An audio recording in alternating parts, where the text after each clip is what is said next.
আপনি কি জানেন শয়তান মানুষকে ধোঁকা দেয় কেন?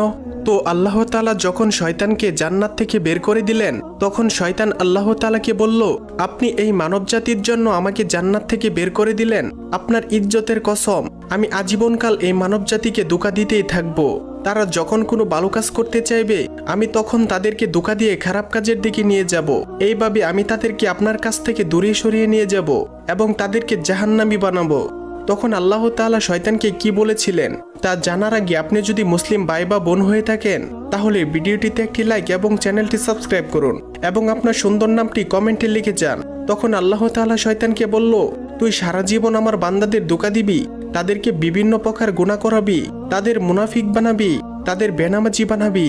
কিন্তু আমার বান্দারা যদি জীবনে একবার হলেও তাদের গুনাহের প্রতি অনুতপ্ত হয়ে আমি আল্লাহর কাছে 2 ফোঁটা চোখের পানি ফেলে ক্ষমা চায়, আমি আল্লাহ তাদের জীবনের সমস্ত গুনাহ মাফ করে দেব।